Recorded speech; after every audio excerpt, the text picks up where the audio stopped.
Well, hello everyone, and welcome to another episode of Harebrained Games. Today we're going to do a review of a brand new car racing game from Days of Wonder called Heat: Pedal to the Metal.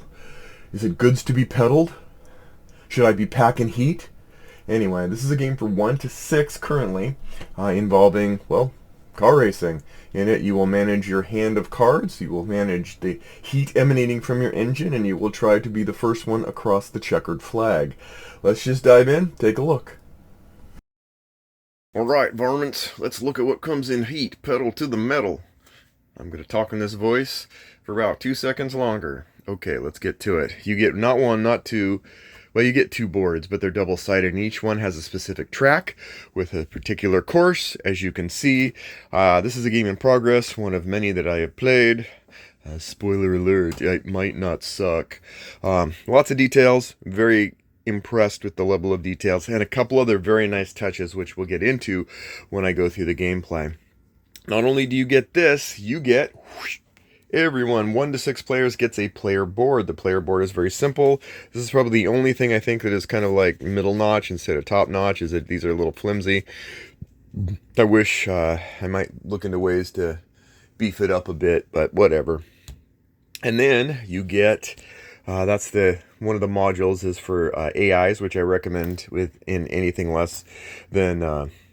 For anything with low player counts, definitely recommend it. And then you get your deck of cards. Everyone gets a specific starting deck. In the basic version of the game, if you're not going to get into the advanced rules, you're going to have this deck, and it's going to have speed cards. It's going to have these heat cards, and it's going to have wild and crazy guy cards. These are, we'll explain those later. Those are stress cards. You also get not 1 but 2 rule books. The initial rule book, very thin, very easy, gives you everything you need to know to begin with. And then, when you're ready to kick it up a notch, it's advanced playtime, where you're going to learn about all kinds of the different modules that can be incorporated into this game, and hopefully many more in many editions. I hope there's an expansion pack in the works. So again, 6 cards, all the stuff you need to do the various modes. Everyone gets a little throttle stick, because that's what they're going to use for their shifter, and everyone gets a cute little car. It's so cute. And that's what you get. That's what comes in Heat: Pedal to the Metal. Now let's play this sucker. Okay, how do you play the game? Well, how do you win?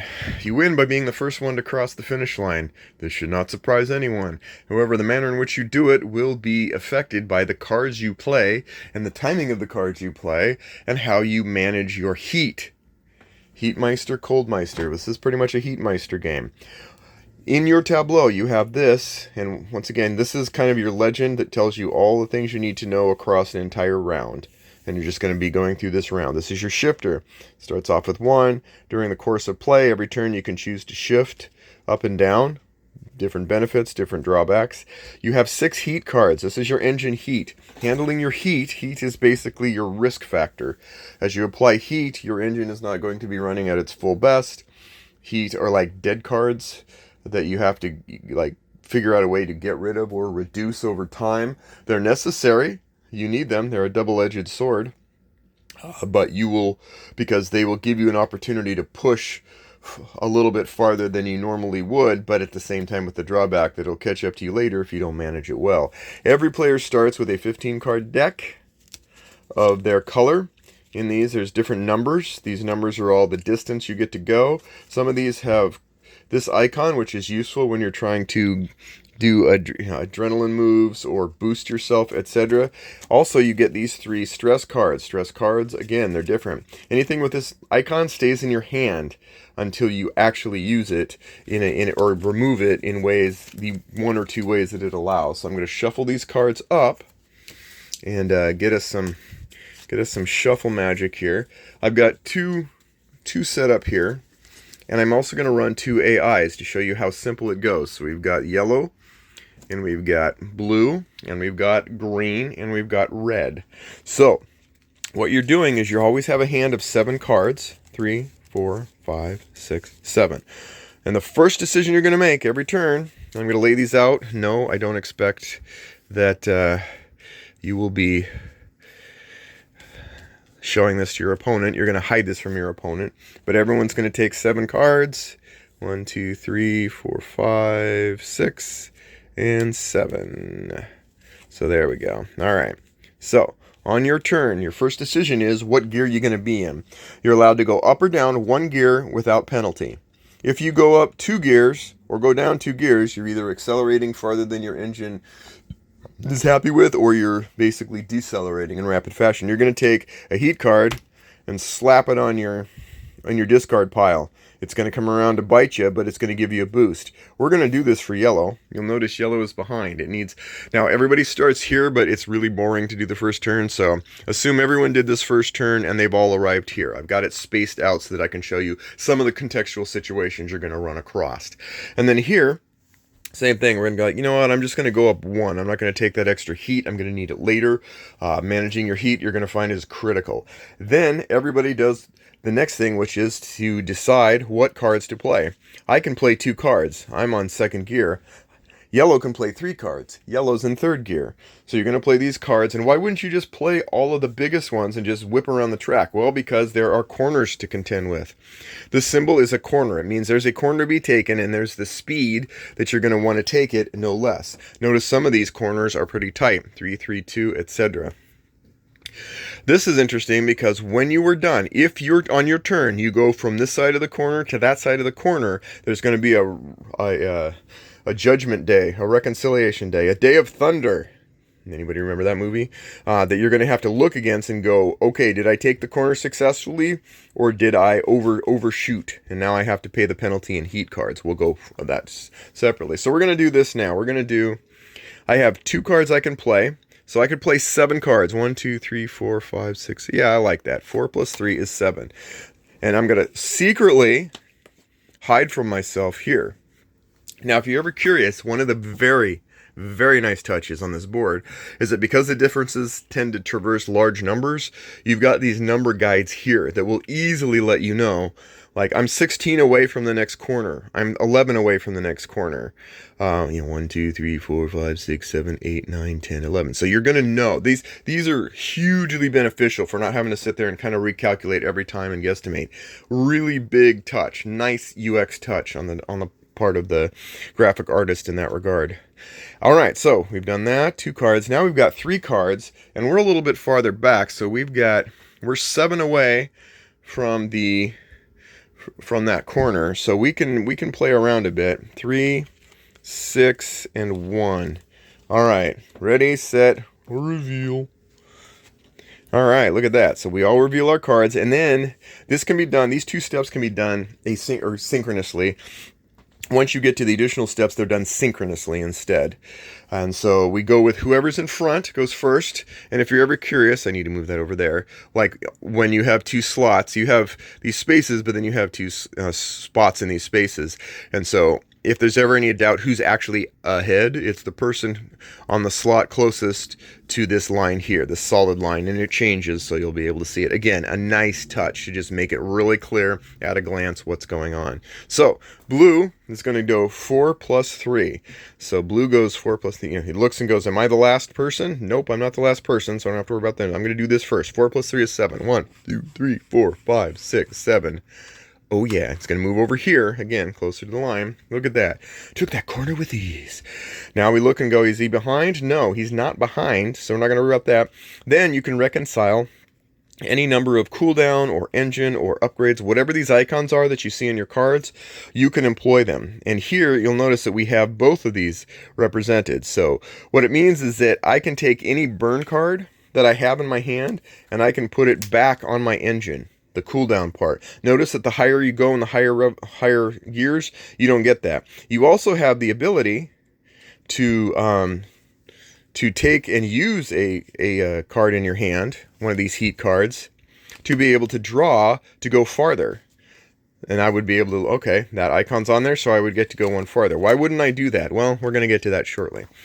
Then we go, hey, am I next to anybody? Can I do drafting?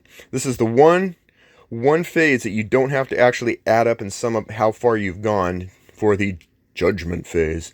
So right now, he's all alone. That's where he's at. So we're not going to worry about that. Then we go to this phase and say, okay, now look, did you take a corner? Yes. Did your speed, 3, 4, 5, 6. Wait a minute. Did I do that right? Like 1, 2, 3, 4. Okay. Yeah, okay.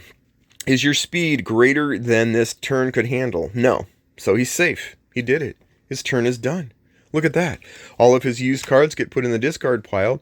You have a chance to discard any cards that that you want to. In this case, we're going to discard this one and maybe this lower one here, because we're going to look for some higher value cards, because we're heading to a straightaway, and that gives us an opportunity to get a little bit more speed going on. Doesn't look like we're getting much in the way of... Oh, there we go. We'll show you that next. And that's it. That's the end of blue's turn. Now we go to the next one in line, and that is red. Well, these are AIs. So how are we going to handle that? Well, AIs have a set of rules that they follow that's extremely expeditious and simplifies this greatly. We're not simulating red or green. We're just going to go cut to the chase and go, this is where you theoretically went. This card tells us everything we need to know. First off, that's the distance it wants to travel if it can travel there without actually going through a corner. In this case, that's not going to work. He's 6 away from the corner, not 14.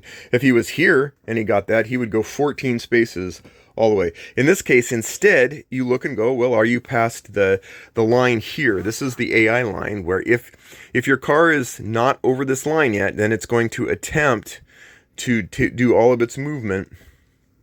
Yeah, and if it's going to attempt to do its movement no matter what, but if it can't and it's not before the line, then it's going to go to whatever slot it actually was at here. It's got all of the curves have these lines here. Again, this is all for the benefit of the AI. So say I'm behind this line and I'm red. Well, the choice is different. I'm behind the line, and I'm not going to be able to do all 14 of my movement. So that leaves me one option. I look and go, red is at 1. It's just going to go here. It's really simple. Like, that's it. That's all you do for your turn. You're just going, hey, simulate it and let me know what happened. In this case, because we're here, instead, we are past this line, we're going to do something different, and this is all explained here. Instead, you take the number and you add it to that value for how far you're going to go. 1, 2, 3, 4, 5, 6, 7. And then 8. So 7 plus 1 is 8. So that's how we handle that. The difference is because in some ways, if you get here, then you're at this corner, and say we were back here, we got to here. The next turn, obviously, it's not going to go as far because it's going to go down a different part of the flow chart and go, you know what? I can only go, whatever it is, 1 plus the number.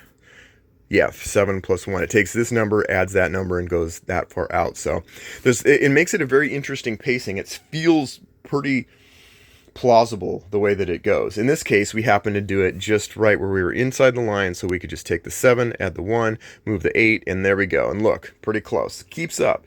It's not as cheaty as Mario Kart, where they rubber band and do all kinds of stuff, but it's still plausible, and it still keeps it interesting even when you have low player counts.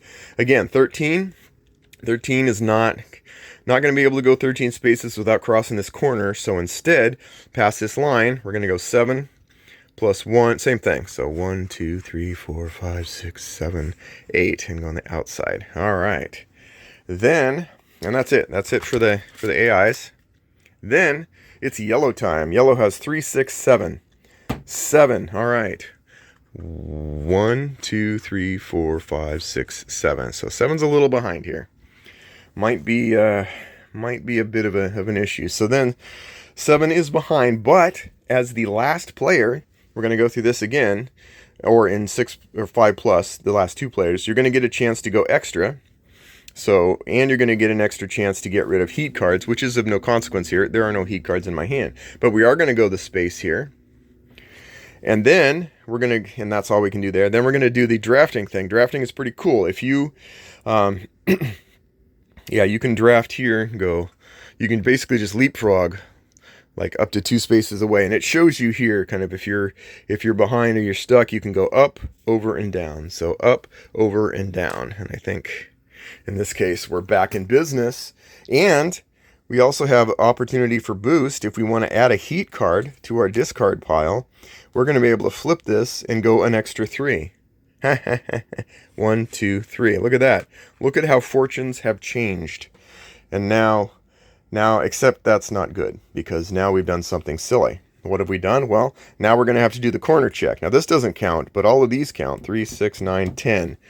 Oh man, but the corner is 7, and I'm at 10. Well, I'm going to do something even silly. 1, 2, 3. I have to pay the difference in heat coinage. Now, was it worth it? It's going to come back and bite me here pretty soon, because I'm going to have to get rid of those heat cards. How do I get rid of heat cards? Coming up.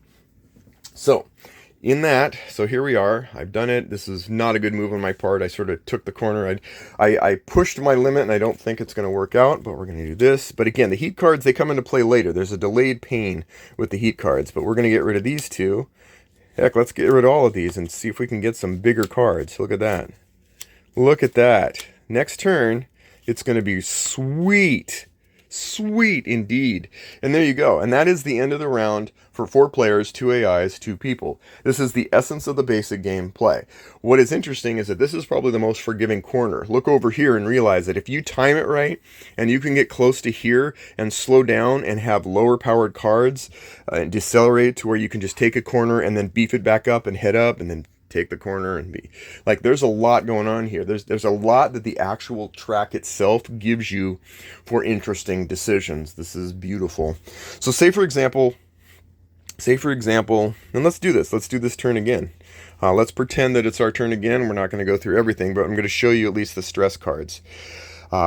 If you ever want to try this, so say I did 5, 4, and this, and say, ooh, 5, 4, 4. Let's do this. 2, 3, 4. Say that I was going to shift up again on my turn and do this. We're talking 4, 8, and 5 is 13, which I'm at 15, so I'm still safe. And then this card says draw until you find the right card. Oh, nasty. So 4, 8, 12, and 5 is 17. So 15, 16, 17. Why is that awesome? Well, I got ahead, didn't I? Why is that not awesome?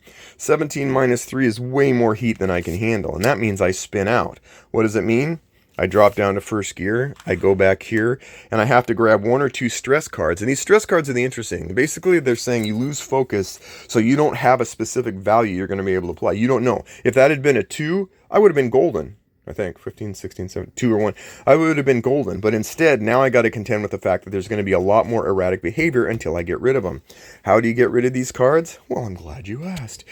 During the, when you're down here and you've got cards in play here, like heat dissipators, and stress doesn't, yeah, there we go, like that. During your turn, you can, in the cooldown phase here, you can choose to get rid of these, 3 of these to kind of clean your deck back out and give you more heat to be used later at a certain time. But there is a reckoning day. There's always a reckoning day if you're using your heat. If you just blast it out there, you're likely to find situations where you don't have the right cards and you might not have enough heat and you spin out, and spinning out is usually going to slow you down. In this particular case, with this situation, having spun out, it's going to be it's going to be quite plausible that all of these are going to catch up without any issues at all. And that's the basic game. What happens if if you're like, hey, this is boring, give me meat on my bones? Then you have a championship series where you're going to play the tracks, and there's going to be events for each track. That's cool. You have upgrades, and you have basic upgrades, and you have advanced upgrades, and these upgrades all have different iconography that tell you what to do. They kind of break the game rules a little bit to give you an edge sometimes, and a lot of these are a mixed blessing. Like, you use them, but they're also pretty dangerous too. Like, oh wow, yeah, like there's some heat. Ooh, this one's worth 6, but there's a cost here in dealing with the ramification. Everything kind of has a cause and effect in this game that you're going to contend with and decide whether you can exploit to the fullest or not. And again, then there's the AI. There's also weather. If you want to have weather tokens that tell you around the corners some things that modify the behavior, maybe a corner gets even slower, you don't know. All of this is handled deftly. And I'm getting into my review. Anyway, that's a quick run through of Heat, Pedal to the Metal. Let's get into my final thoughts. Okay, final thoughts on Heat, Pedal to the Metal. As always, we go over the cons first, then we go over the pros, then we go over my final thoughts. Cons. In the advanced mode, there is some iconographic sleuthing you may need to do to really understand what the icons on the upgrades, like especially the advanced upgrades, represent. Then there's some clarifications you might need to look up or whatever as you're doing the drafting. Something to keep in mind, it doesn't affect the basic easy mode game at all, just something where there's a nice legend on the back of the sheet. Maybe there's, maybe someone will come up with a player 8 or whatever. Yeah, other than that, let's see, is there anything? Not really. We'll get into we'll get into more later, but yeah, okay, that's it. That's all I got. So let's get into the pros. The presentation is exceptional. There's, I guess I would say as a con before we get too far into the pros, that while everything is exceptional component-wise, the actual player mats themselves are kind of, I mean, they are definitely thinner. Everything else is thick and meaty and well presented. Like, you got the cars, they're nice and painted, miniature cars on the track. You've got your fun little shifter. You have the boards themselves are nice mounted maps, all 4 of them. Each one strikingly different. Each one really artistically pleasing to place out on the table. The cards themselves, I think, are nice. You got a lot of nice kind of like art.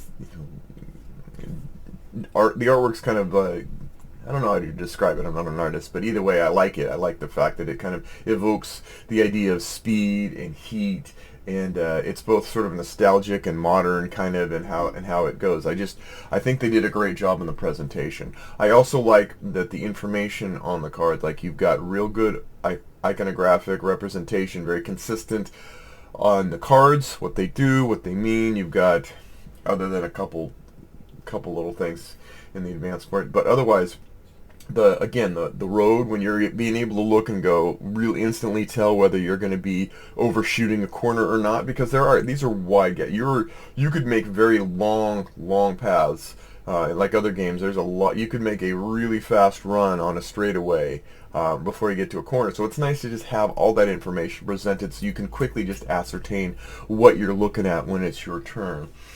And I do like the fact that part of it's simultaneous. You do have that part where you're going order by order, and that's fine. Front to back works and makes it less busy work, less less bookkeeping kind of stuff. But yeah, the AI system for doing multiple non-player characters is ingenious, for being a summary of the actions they may have taken, but yet can quickly be and plausibly represent a crowded field. You want to add those. I wouldn't play a game with just 2, because it's so low overhead to add 2 or 3 or 4 more with lower player counts to just keep it going, to just give you more things to have to consider without having to go bog yourself down, for 5 minutes each player and like simulate their turns. No, none of that. Again, it can be considered kind of a cheaty thing, but it's also a great way of compromise between rubber banding, cheating, Mario Kart, like, oh, suddenly they can go 600 miles an hour, and just being in a situation where there's just too much overhead to try to simulate everything. The other thing I like is the heat aspect. I like the heat cards. I like what they do. They're a point of cleverness that simulates the eventual effects of overdoing it, but with you in at least somewhat relative control, some mitigation factor. So instead of going, well, you ran into a wall, you're out of the race, you got to go, okay, well, I definitely you can definitely spin out if you're really stupid with your heat, but you can manage that heat as a resource, which makes sense. You're overdoing the engine, and the heat might not necessarily represent just heat by temperature, but like ways that you're stressing. And it's also not like the other stressing out the engine and the car in ways that you wanted to do to get that nudge, in the hopes that you can maintain or mitigate that, or down the road be able to be in a better situation to reduce your heat. That's a very clever thing, and one that one I think is a little bit strikingly different than a lot of the other car racing games out there, and there are a lot. You can play it safe, you'll likely lose. You can play it reckless, you'll likely lose. Or you can strategize somewhere in the middle and see if you can pull off a rousing success. Again, the tracks are markedly different. I like that you have to take a different approach to them because of that turning. So, the turning and close turning, long straightaways, it all has an effect and a ramification. The upgrades are a serious game within a game if you want them to be, and something to honestly behold. I like that you're in the driver's seat, for how you custom craft your racing, in the draft. The draft. I like the trade-offs that a lot of these cards give. I think it just adds some interesting, it is. It's a great drafting kind of system to go, how are you going to tweak your situation? You've got this track, you've got your kind of tendencies, you've got your drafting, what cards can work together that I can pull them off. No guarantee it'll always work out precisely as you intend, but it still could be close. You can still have some input into how that goes.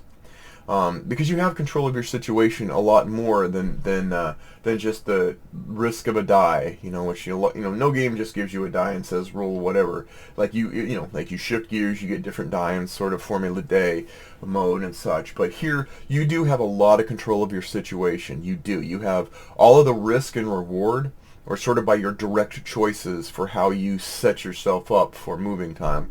And then the ripples beyond that take into account the effect.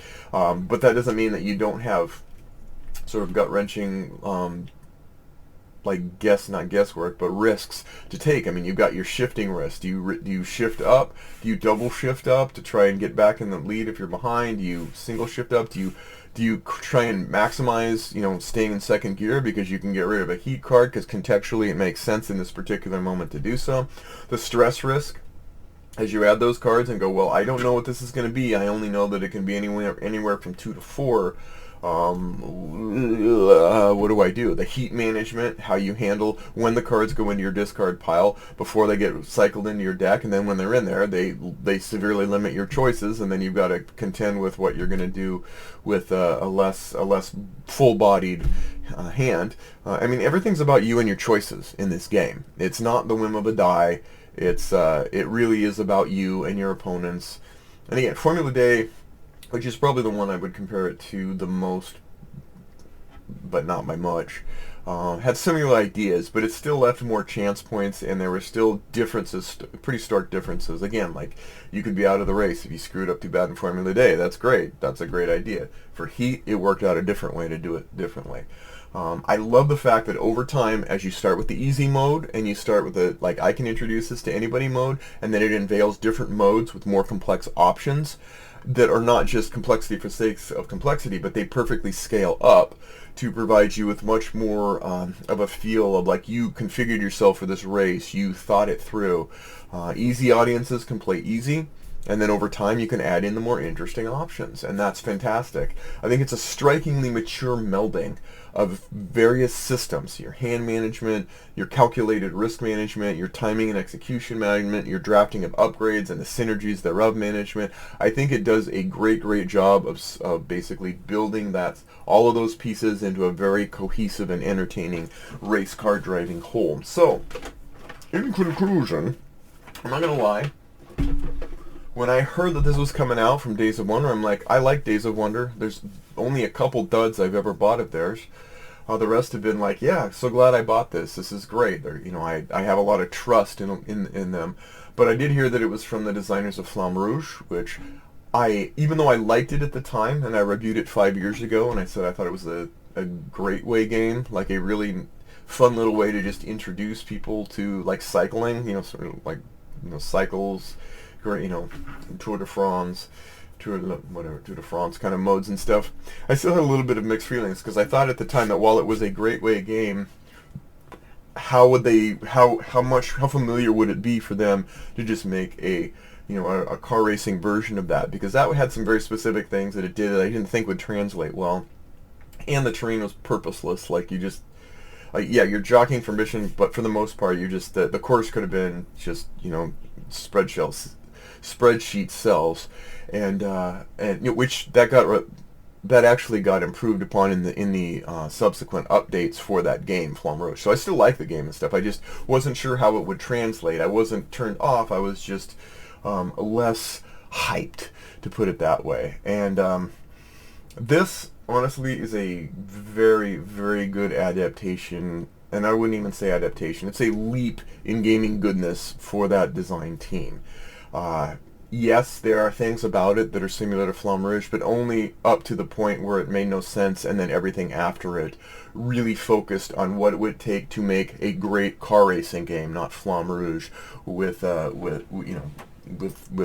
four-stroke engines on the bike. So that was good. It essentially gamifies all the simulation aspects in an elegant and streamlined way that it nearly retires the entire field of racing games that I played before for at least the easy audience. Now, that's not to say it completely does, but I mean, because that was the other question, is not only just can it pull it off, and they did. This game has a lot of intuition of what it took to make this feel like it was a great racing game, not just a great follow-up to a game they've done before.